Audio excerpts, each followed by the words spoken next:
Hello बच्चों, पिछले term पे हम लोग किसी रासायनिक अभिक्रिया का वेग पढ़े थे। चैप्टर था केमिकल काइनेटिक्स, है ना। आज हम लोग पढ़ेंगे कि अभिक्रिया का औसत वेग क्या होगा, एवरेज रेट क्या होगा, औसत वेग क्या होगा। तो औसत वेग क्या होता है उसकी परिभाषा लिखेंगे, सूत्र लिखेंगे और बताएंगे कि कब अभिक्रिया का औसत वेग माइनस में लिखेंगे, कब प्लस में लिखेंगे वैल्यू को। तो औसत वेग क्या होगा, किसी रासायनिक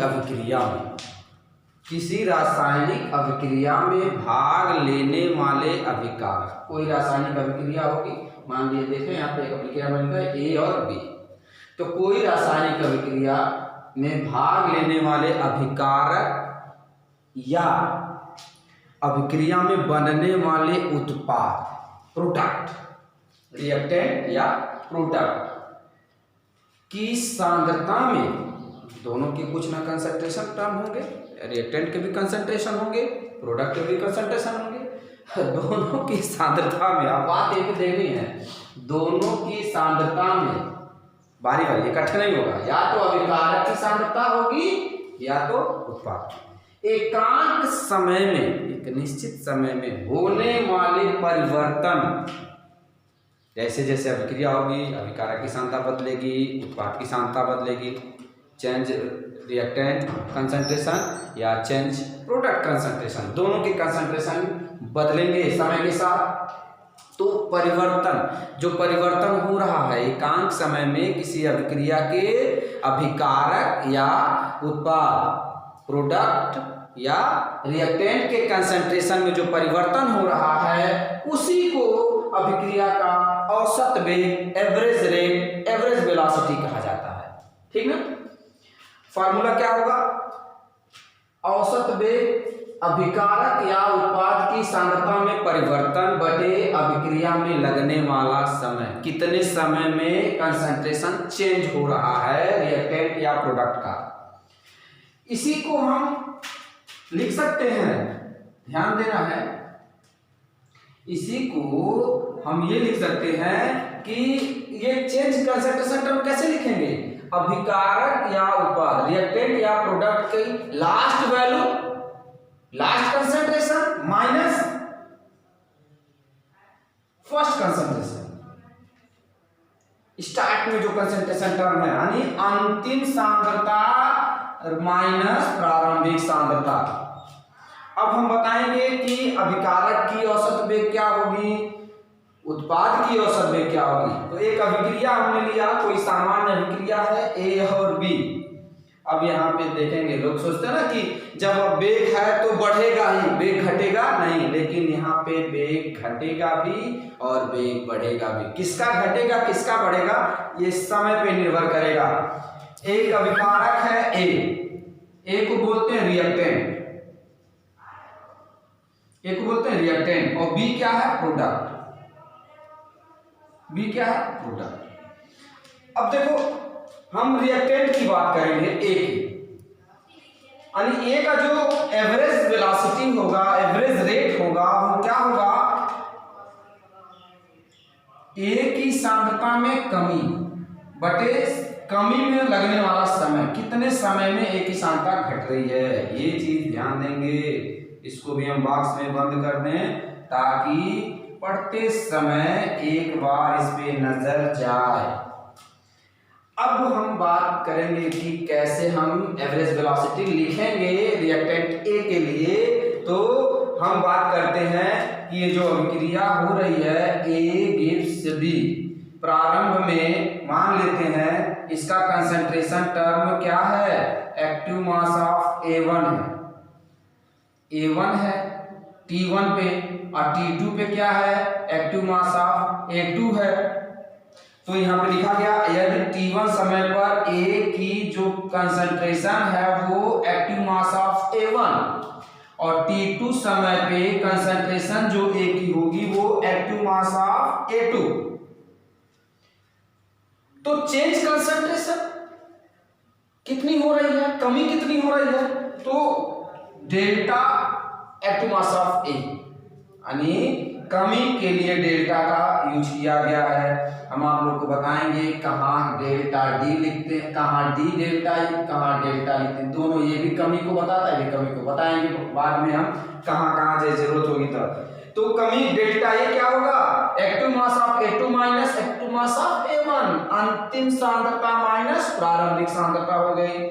और परिवर्तन में कितना समय लगा, तो T2 माइनस T1, यानी डेल्टा T की वैल्यू क्या हो गई, T2 माइनस T1 हो गई। तो जो A का वेग होगा वो क्या होगा, del A upon del T, del A upon del T, यानी A की सांद्रता में कमी और डेल्टा T समय परिवर्तन। तो जब A की सांद्रता में कमी हो रही है, समय जैसे जैसे आगे बढ़ेगा A की कंसंट्रेशन घटेगी और जैसे जैसे आगे बढ़ेगा B की कंसंट्रेशन बढ़ेगी।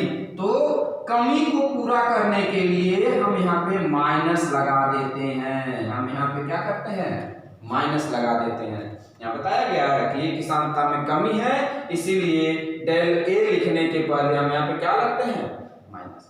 अब हमें दूसरा पॉइंट निकालना, B का औसत वेग, B का औसत वेग हमें लिखना है। तो ये क्या हो जाएगा, B की सांद्रता, B की सांद्रता में वृद्धि बटे परिवर्तन में लगा समय, परिवर्तन में लगा समय।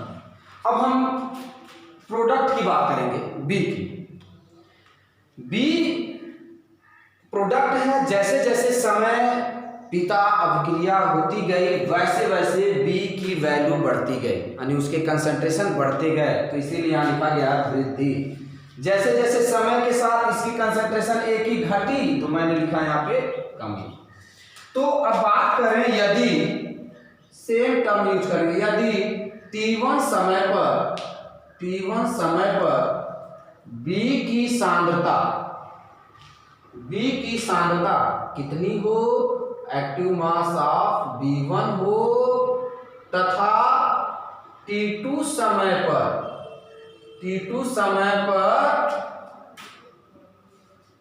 B की सांद्रता एक्टिव मास ऑफ B2 हो, तो अब ध्यान देना, B2 हो तो B की सांद्रता में वृद्धि, B की सांद्रता में कितनी वृद्धि हो रही है, वृद्धि क्या होगी, डेल्टा B बराबर active mass of B2 minus active mass of B1, और परिवर्तन में लगा समय, परिवर्तन में लगा समय डेल्टा T बराबर T2 माइनस T1।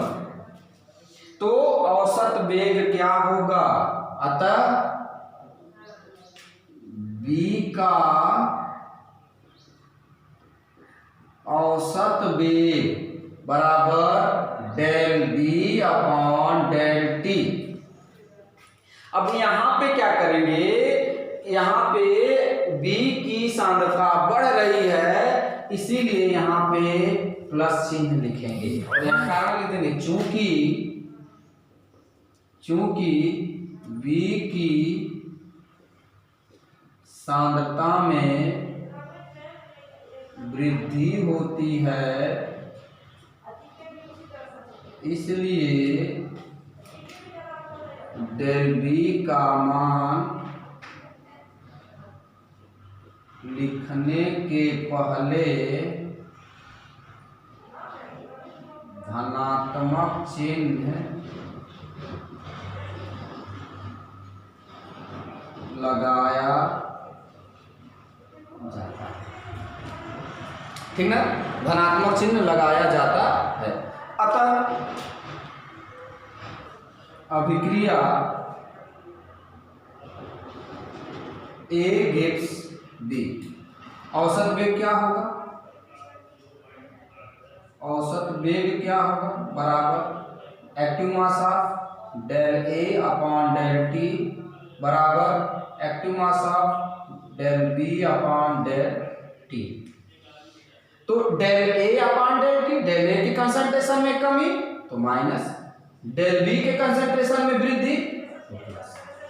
ठीक है, इसके बाद हम लोग पढ़ेंगे कि औसत वेग को कैसे कैलकुलेट किया जाएगा, कैसे इसकी गणना की जाएगी, उसके ग्राफ भी बताएंगे कैसे किया जाएगा। तो आज के लिए इतना ही, लेकिन वीडियो को ध्यान से देखें, लाइक करें, सब्सक्राइब करें, ताकि आगे वीडियो बनाने में हमें अच्छा लगे। Okay, thank you.